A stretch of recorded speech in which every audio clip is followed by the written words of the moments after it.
Hola a todos, mi nombre es Alexander Aldana, soy docente del programa de diseño visual de la Facultad de Comunicación.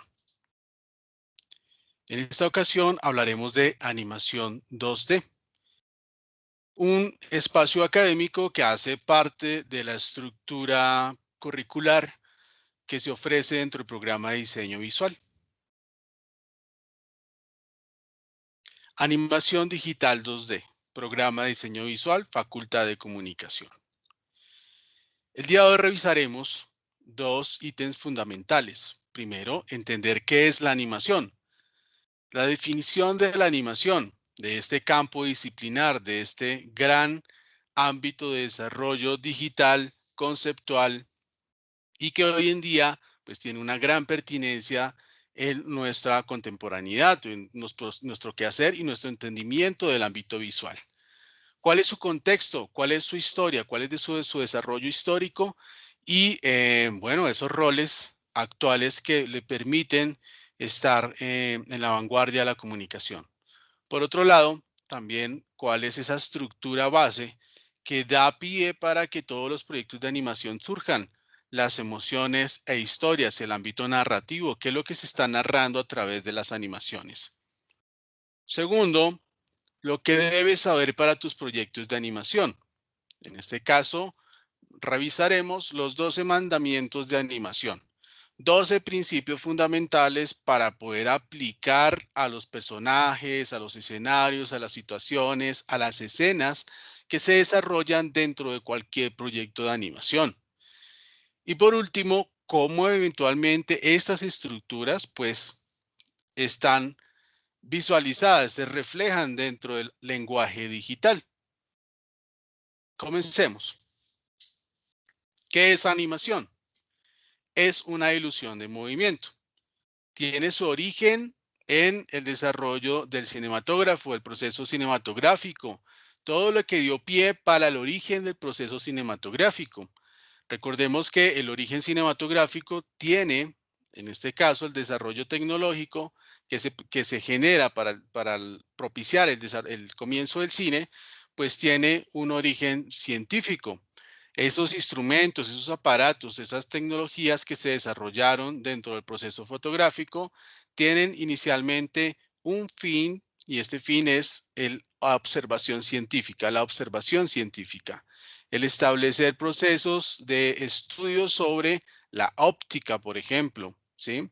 Y en ese sentido, establecer también cómo es que efectivamente se da el movimiento en los ámbitos reales, en la realidad, ¿sí? Realmente, cómo es que podemos percibir mediante la tecnología como canal esas estructuras biológicas de movimiento. ¿M? A partir de allí, entonces, salen todos los fenómenos contextuales, históricos, sociales y culturales que permiten que efectivamente el cine empiece a tener un gran protagonismo. Precisamente en los primeros años del cine, prácticamente la animación empieza a nacer. ¿Listo? Cuando el ámbito cinematográfico, estos primeros ámbitos cinematográficos, estas primeras filmaciones, estas primeras películas que se hicieron, recordemos los hermanos Lumière, pues ya dejan de ser un ámbito netamente documental, es decir, que ya no solamente capturan, ¿sí? Procesos de la realidad, como los primeros cortometrajes de Lumière, un tren llegando a la estación, unos obreros saliendo de, de una, de una fábrica, ¿sí? Unos niñas caminando o unos niños caminando en un andén. Vamos allá. Y entonces empieza a generarse los procesos de el narrador de historias en el ámbito cinematográfico. Se está narrando una historia normalmente o finalmente termina en ámbitos ficcionales, por ejemplo. Entonces, y se generan a la larga también, a lo largo del tiempo, pues obviamente, y como es natural, pues diferentes manifestaciones que se convierten en las categorías narrativas del cine. Dentro de ellas está, por ejemplo, el ámbito ficcional, vuelvo e insisto. En ese sentido y dentro de esa gran categoría, se permitía o se quería más bien se buscaba, es el término adecuado, se buscaba representar adecuadamente esas características fantasiosas, ficcionales, que incluso podían proyectar el futuro o se proyectaban un futuro posible, ¿no? Y en ese sentido, me refiero, por ejemplo, a Georges Méliès y el viaje a la luna, ¿sí? Estamos hablando de comienzo del siglo XX, donde faltaban todavía décadas para poder hablar siquiera de llegar a la luna. Y allí ese proceso fantasioso ficcional, pues busca recursos, mecanismos, ¿sí? Provenientes incluso del teatro, de la puesta en escena, del maquillaje, y la creación o la invención de artefactos para mover elementos frente a la cámara y que permiten eventualmente empezar a generar un proceso de animación. Es decir, aquellos objetos inanimados empiezan a cobrar vida ante la cámara. ¿Listo? Es la historia de la animación es finalmente la historia misma del cine. En este caso, es una ilusión de movimiento como lo es el cine. Se utilizan diversos métodos para generar la ilusión óptica de movimiento y en este caso, normalmente la animación atribuye precisamente esos movimientos, esas características o personalidades o ámbitos narrativos a objetos que normalmente no lo tendrían. O representa situaciones, en este caso, más profundas, posibles, pero principalmente en escenarios que normalmente pues no se ven en el ámbito real. Tenemos aquí entonces, por eso, una imagen que nos habla de una cinta cinematográfica. Bueno, ¿y cómo es esta vaina? ¿De dónde viene? ¿Sí? ¿Cuál es su definición? El principio básico que se hace en este caso es interviniendo la imagen que representa al objeto y modificándole una porción de su estructura en favor del movimiento esperado. ¿Qué significa esto?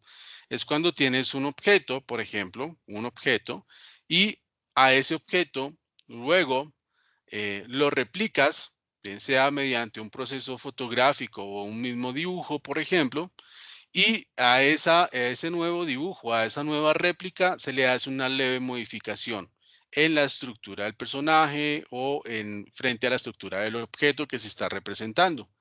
Así sucesivamente, se va creando una secuencia de imágenes con sutiles modificaciones en su movimiento, ¿sí? En su estructura o en sus poses.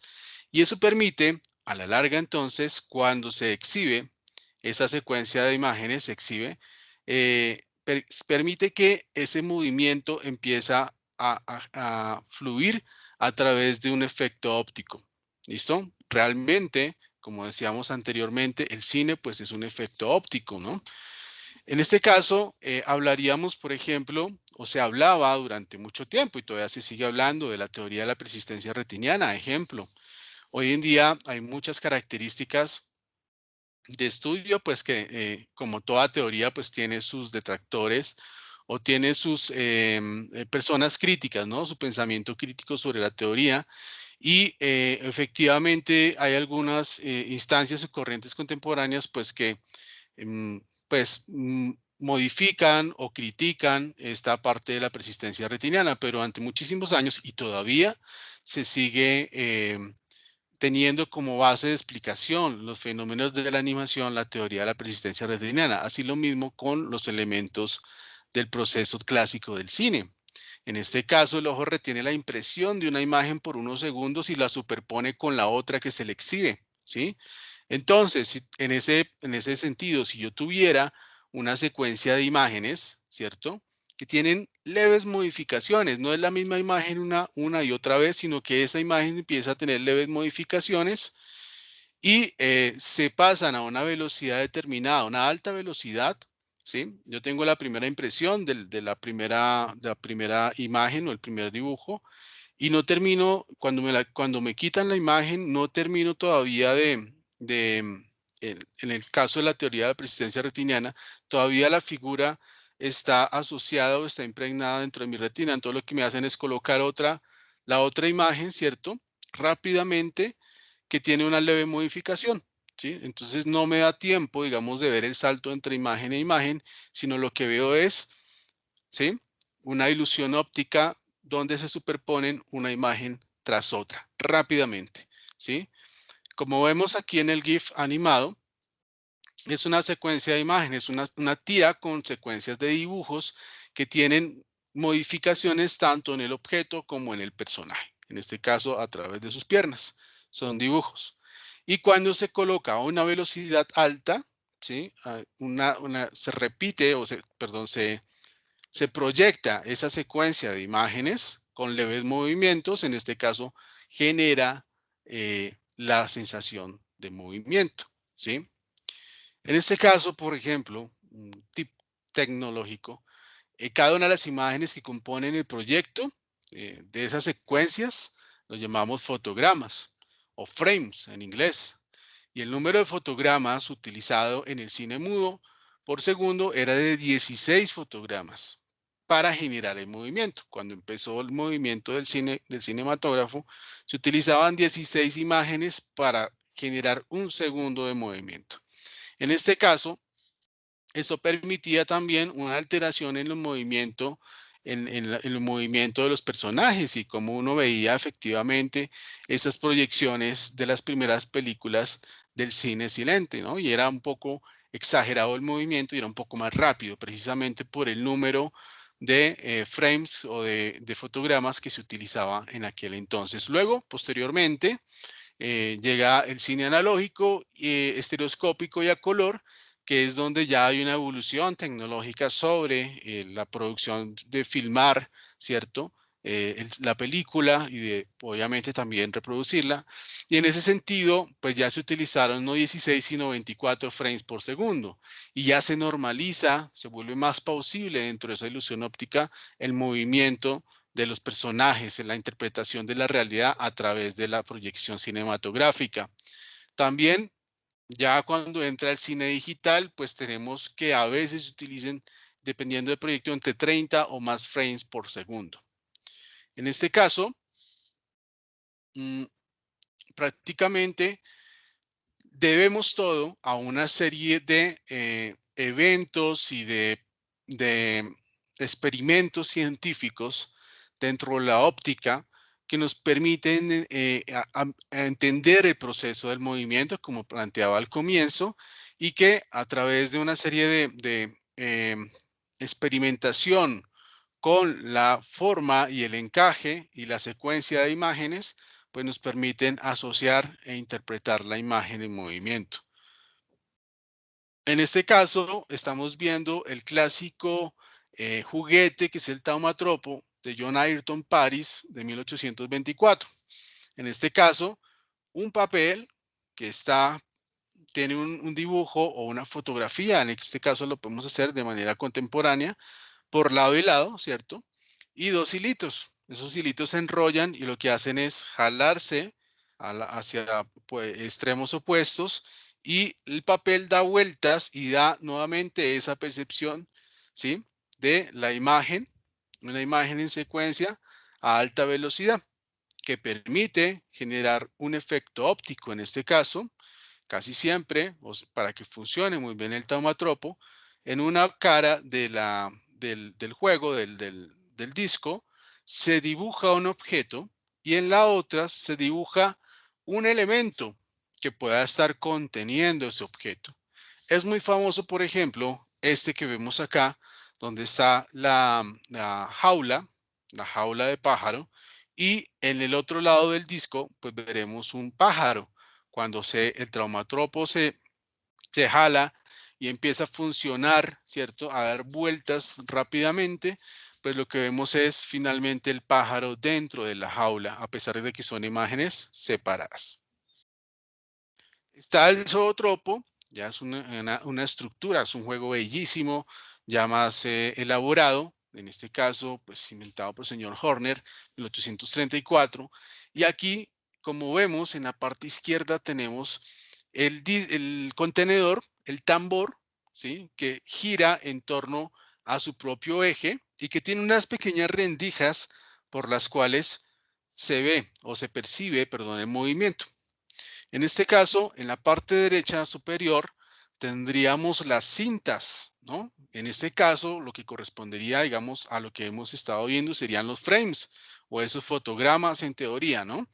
En este caso, estaban dibujados, ¿sí? No se ha inventado todavía el cinematógrafo, estaban dibujados y era un juego óptico para estudiar precisamente los ámbitos del movimiento. Entonces, en este sentido, pues eran dibujos. Teníamos una cinta o tenemos una cinta con múltiples dibujos, una secuencia de dibujos que tienen diferentes alteraciones nuevamente en sus personajes o en los objetos. Y en este caso, la idea es que esa breve secuencia contara algo, ¿no? Estuviera narrando algo, ¿listo? Estuviera generando una situación que podría ser afín o posible dentro de nuestra realidad. Se me vuela el sombrero, jugando con una pelota o saltando, ¿sí? Un cuerpo humanoide saltando, ¿de acuerdo? O generando procesos de interpretación con objetos, por ejemplo, que vuelan, que saltan, el pinchar, el estirar y demás. O el baile, por ejemplo. Entonces, en ese sentido, estas cintas funcionan de la siguiente manera. Se colocan dentro del tambor y el tambor empieza uno a impulsar el tambor a alta velocidad. Cuando coge cierta velocidad, uno mira, se queda mirando a través de estas rendijitas y empieza a obtener la sensación de movimiento. Uno similar es el praxinoscopio, bellísimo. Y en este caso, el señor Renoir de 1877 eh, empieza a establecer el mismo principio de la cinta, pero lo que vemos o cómo lo vemos o cómo percibimos el movimiento es a través de un tambor de espejos, ¿no? Entonces se refleja en dos velocidades distintas. El tambor grande tiene una velocidad distinta al tambor pequeño de los espejos y empieza a visualizarse, a reflejarse los procesos de movimiento. El fenaquitiscopio, que es creado por el señor Plató de 1892, en este caso es bellísimo porque también tenemos la misma cinta, el mismo principio, ¿cierto? De una secuencia de imágenes con alteraciones o breves movimientos en los personajes, breves transformaciones en los personajes que van contando o pretenden narrar algo, ¿sí? Y en este caso tenemos el disco era tapado, ¿sí? Tenía un pincito en la mitad, el disco era tapado y solamente quedaba una sola rendijita, ¿sí? Uno miraba por la rendija y nuevamente impulsaba el disco y solo por la rendija se alcanzaba a ver a una alta velocidad ya la secuencia completa animada. Finalmente, eh, la animación, a pesar de que es un juego óptico, ¿sí? O prácticamente la animación se define como una ilusión de movimiento, como planteábamos al comienzo. Se basa principalmente, tanto el estudio como cinematográfico, como obviamente el de la animación, se basa en los juegos ópticos, en la ciencia, en la observación. Y cuando se desarrolla la cinematografía, en muy poco tiempo ya sale el género animado, ¿no? Esa condición de género animado, esa construcción de la historia de la animación hasta nuestros días. En este caso, voy a hacer un alto acá y voy a hacer una retrospectiva frente a una apreciación que hace el señor John Hallas que era el presidente de la CIFA, Asociación Internacional de Films Animados, y es una presentación que se hace en la CIFA, en la asociación. Y él decía en 1979 esto, y cito, la animación no es una religión, tampoco es un movimiento político en ningún sentido. Sigue siendo una verdadera forma de arte contemporáneo que no ha sido reconocida por lo que puede lograr. Consideramos la animación como una expresión universal que es capaz de una inmensa contribución si se le da la oportunidad. Eso era en 1979, hace 42 años. Efectivamente, hoy tienes la oportunidad. ¿Sí? Efectivamente, del 79 a nuestros días, tanto los avances tecnológicos como las condiciones socioculturales han permitido que lenguajes como la animación adquieran una gran importancia, ¿sí? Un protagonismo significativo en los ámbitos comunicativos contemporáneos. Se cumplió realmente el sueño, digamos, como una premonición, ¿no? Es decir, como una proyección de hacia dónde es el campo de la animación, cuál es el potencial de la animación. Y hoy la vemos precisamente en muchísimos ámbitos o estados de nuestra contemporaneidad. Lo vemos en comerciales, lo vemos en películas, ya no solamente de carácter familiar o infantil, prácticamente si nos hemos dado cuenta el desarrollo precisamente de las películas cinematográficas contemporáneas, están principalmente hechas en animación y en animación 3D principalmente, ¿no? 2D y 3D.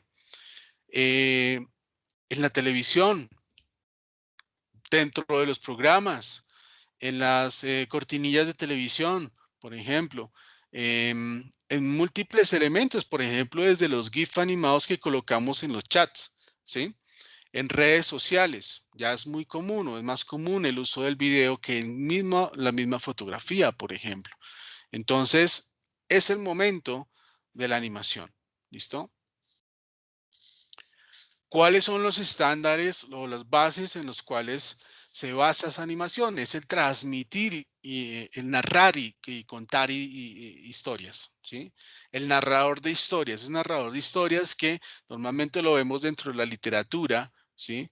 Que normalmente lo vemos dentro del teatro, por ejemplo, ¿sí? Las grandes obras, los grandes clásicos y la noción de lo que es una historia pues obviamente se empieza a trasladar dentro de esa estructura narrativa del proceso cinematográfico y asimismo, como ya lo hemos planteado desde el comienzo, pues el derivado tiene que estar dentro del ámbito de la animación. La animación cuenta algo, cuenta historias y tiene el gran poder de no solamente contar historias que pueden ser posibles o plausibles, digámoslo así, sino que puede lanzarse a crear en los límites de la imaginación, ¿sí?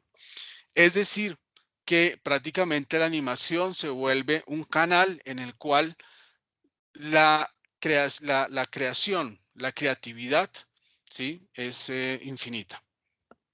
Cuentan historias salidas de mundos fantásticos, cuentan historias descabelladas, ¿sí? Cuentan historias totalmente locas o inimaginables. En este caso, a través, por supuesto, de la animación, se vuelven imaginables esas posibilidades, ¿no? Y vuelvo nuevamente a las películas actuales, ¿sí? Donde todos los personajes y los actores ni siquiera ven el resultado final, solo hasta cuando hay una postproducción. Y están solo 3 o 4 personajes haciendo su escena y toda la estructura fantástica que hay alrededor de ellos, incluso algunos personajes principales, se hacen a través de la animación. Eh, Como está transmitiendo historias, en este caso transmite emociones, vibraciones a través de la historia. ¿Listo? ¿Cómo se basa o cómo uno crea un personaje para animación? Se basa en los sentimientos, en las emociones humanas, ¿sí? Así el personaje no sea humano. Así el personaje sea un objeto inanimado que empieza a cobrar vida. Normalmente, a esas asociaciones de esos movimientos, pues obviamente se basan en lo que conocemos. ¿Y qué es lo que conocemos? El símil humano y el símil animal. Todas las características que tienen tanto las condiciones humanoides como las condiciones animales o como las condiciones em, mm, naturales, orgánicas, ¿no? Vegetales. Y si nos proyectamos en cualquiera de los personajes que conocemos, encontramos esas características, por más fantástico que sea. Entonces, se basa en un estudio de las emociones humanas.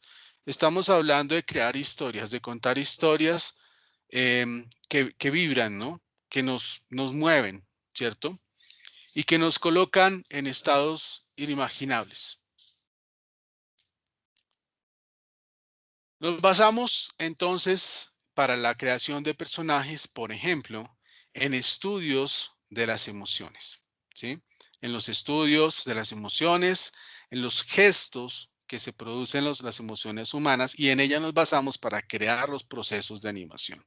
Los personajes, las reacciones que va a tener el personaje animado y las formas en que va a enfrentarse en el escenario cuando lo pongamos en escena, ¿no? Eh, Algo tan sencillo como las cejas, por ejemplo. Las cejas en un dibujo animado pueden ser dos rayitas, ¿cierto? Pero, ¿qué pasa si las rayitas son hasta arriba, no? Es un personaje tal vez asustado, es un personaje tal vez preocupado. ¿Qué pasa si está así, totalmente recta? Es un personaje totalmente serio, tal vez, ¿no? Está a la expectativa, sin ninguna emoción. ¿Qué pasa si está con las cejas así? Pues empieza a tener una característica totalmente enojado o preocupado, ¿no? La condición de los ojos, ¿sí? La exageración de este tipo de emociones faciales, por ejemplo, que se transmiten hacia el proceso desde la estructura facial, pues es la que vamos a captar como esencia para atribuírsela a nuestros personajes, ¿sí? Y es lo que los hace más familiares, lo que genera el enlace empático con esos personajes, que nos podamos reconocer en ellos. En este caso, como lo vemos acá, es una secuencia de 6 imágenes. Entonces sería como 6 frames o fotogramas en secuencia, ¿sí? Que nos cuentan diferentes momentos de emociones de este personaje que es conocido por nosotros, ¿sí? De Pixar Animation, ¿no? El de Monster Inc. Entonces tenemos aquí nuestro personaje, si se fijan es un personaje totalmente ficticio, es un monstruo, ¿no? Eh, Sin embargo, tiene expresiones humanas y comportamientos humanos y personalidad humana. ¿Listo? Prácticamente es el personaje, lo que hacemos con el personaje y cómo interpretamos el movimiento del personaje, lo que le da credibilidad y empatía con el espectador, lo que le da una fluidez al proyecto de animación. Por lo tanto, quiero que exploremos rápidamente los 12 principios de animación, ¿sí? Los 12 mandamientos de animación. ¿Por qué serían los 12 mandamientos de animación? ¿Y quién los escribieron? ¿No? En este caso lo escribieron este par de animadores, ¿sí? Muy amables, totalmente empáticos. Ellos son Thomas Frank y Ollie Johnston. Y ellos escribieron en el año 81 un libro, ¿sí? La ilusión de la vida de Disney Animación, de la empresa de Disney. Ellos trabajaron durante décadas dentro de esta gran empresa referente para la animación y como gran empresa, ¿sí? Pues tiene unas estructuras metodológicas y una forma de comportarse pues gigantesca, o sea, absurda, como referente para los procesos de animación contemporáneo.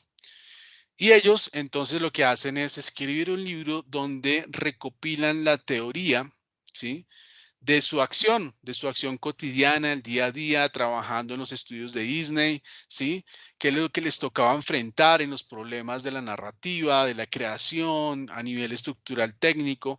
Y toda esa experiencia acumulada a lo largo de décadas, pues la van a recopilar dentro de este libro.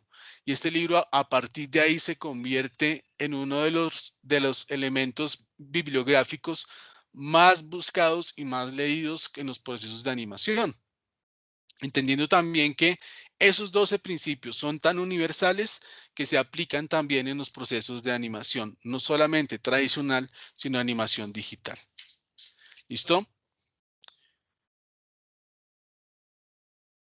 El primer principio es estirar y escoger, squash and stretch. ¿Listo? Es el primer principio, es la primera base. Cuando vemos una primera clase sobre animación, lo que nos hacen hacer es ejercicios con peloticas.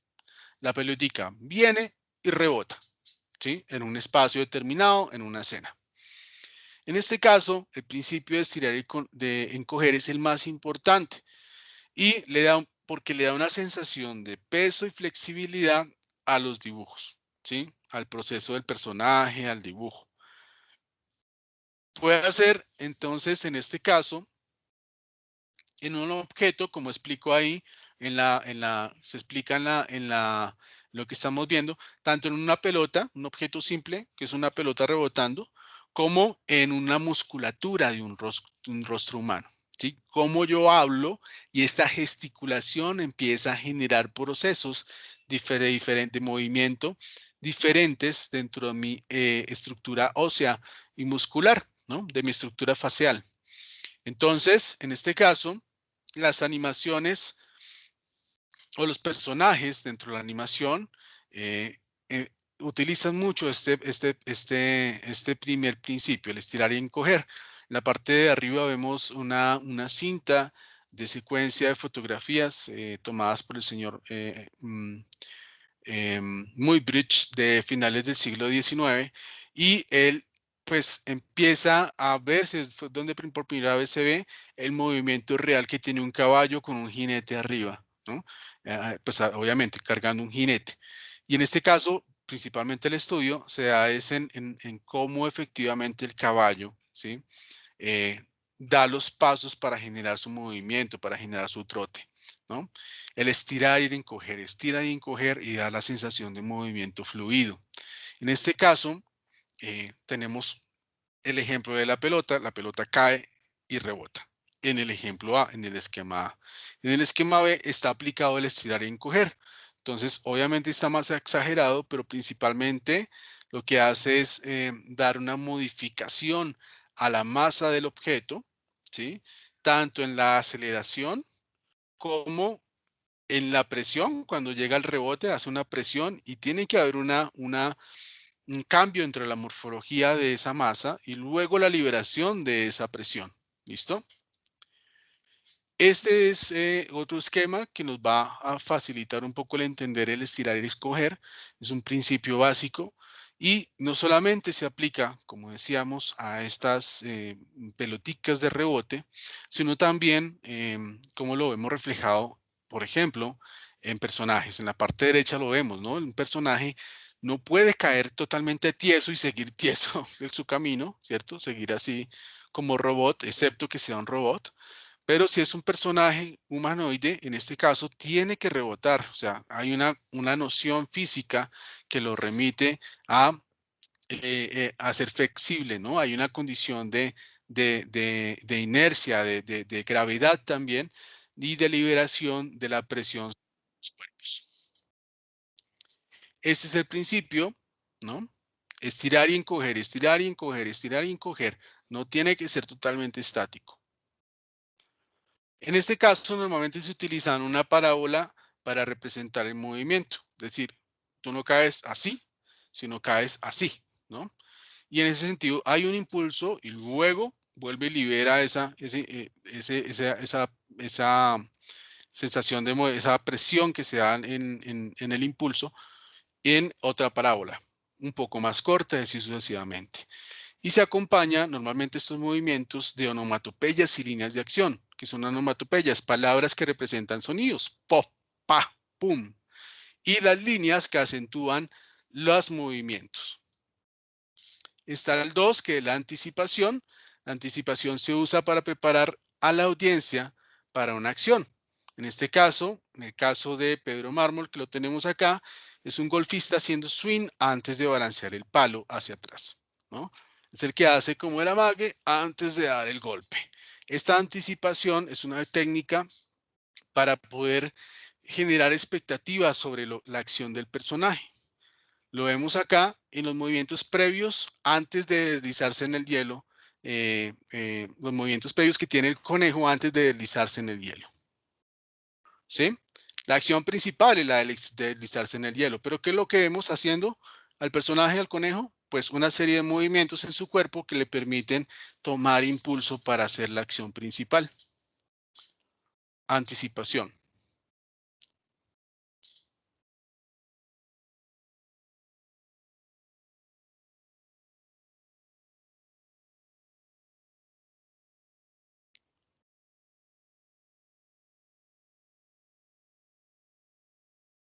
La anticipación.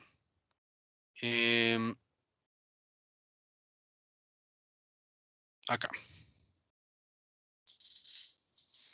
Es entonces, en este caso, el movimiento del impulso antes de dar la vuelta. La puesta en escena. Entonces, tenemos acá que cada movimiento que hace el personaje tiene que tener una intención. Y en este caso, todas las estructuras y objetos que colocamos alrededor del personaje están envolviendo al personaje, están direccionando la mirada y la atención hacia el personaje. En este caso, en el caso de la película de Buscando a Nemo, pues tenemos al personaje y una serie de elementos complejos alrededor, pero siempre, obviamente, nos enfocamos es en el movimiento del personaje principal. Se mantiene la atención a lo que es relevante, evitando los detalles innecesarios. En este caso, se da con las líneas de acción, podemos identificar que toda la atención está centrada sobre el personaje principal. El cuarto, la animación directa pose a pose. Entonces tenemos acá la técnica pose a pose se usa para definir las posturas principales que quieres que tenga el personaje para luego rellenarlas con las secundarias. Son un dibujo, otro dibujo, otro dibujo.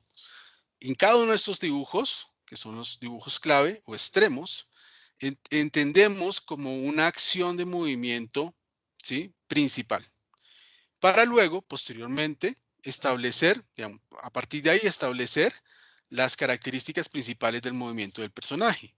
Y luego, ya, cuando se ha definido, empieza a tener un relleno entre un extremo y el otro, de múltiples dibujos que terminan la secuencia fluida de movimiento. En este caso, lo vemos acá, la secuencia de extremos que tenemos desde en la película de Aladino. La animación directa es la que crea mayor ilusión de fluidez y tiene mayor trabajo. En este caso, y también de dinamismo en el personaje y en el movimiento. Disney lo utilizaba muchísimo y era lo que llamamos la rotoscopia, ¿no? Animación frame por frame. Entonces, en este caso, era un actor, se grababa un actor o una actriz haciendo movimientos y luego ese video se utilizaba como referencia para copiar em, fotograma tras fotograma al personaje real, ¿sí? Dibujarlo, redibujarlo, investirlo con su traje y pues es una secuencia muy, muy agotadora desde el punto de vista de trabajo. Se está haciendo dibujo por dibujo desde la secuencia de video tomada o filmada. En este caso, creo que es Cenicienta y la fluidez es impresionante. Animación directa pose a pose, tenemos las poses, ¿sí? Los extremos que permiten, en este caso, la fluidez del movimiento. 5. Acción complementaria y acción superpuesta. Entonces, en este caso, lo que hacen es acudir las dos a las leyes de la física, sobre todo al principio de la inercia. La acción complementaria, ¿sí?, significa que las piezas que están desvinculadas del cuerpo del personaje deben continuar su movimiento incluso después de que el personaje se dejó mover.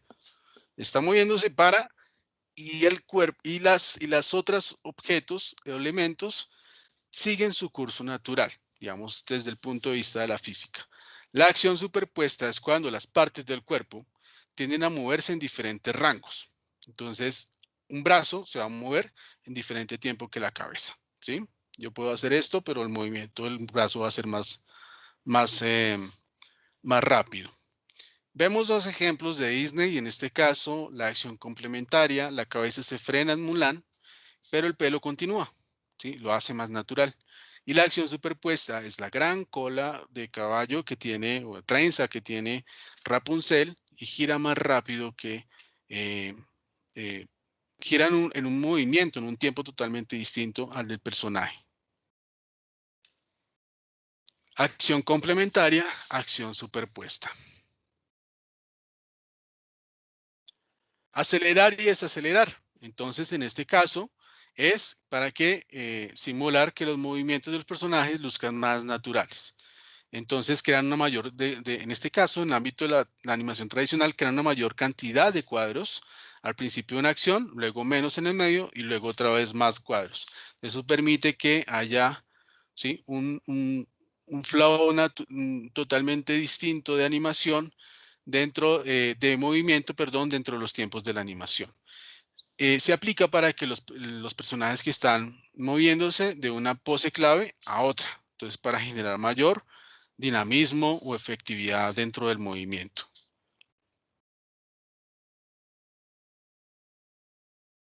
Los arcos. Entonces dicen ellos, a través de su larga experiencia, en este caso, que es cuando las acciones de la vida tienen un movimiento ligeramente circular. Entonces hablan de que todos los movimientos que tengan procesos orgánicos tienen, tienen una instancia o marcan un rastro circular. ¿Listo? Y en este caso dice, excepto pues cuando hay un movimiento mecánico, ejemplo un robot, ¿sí?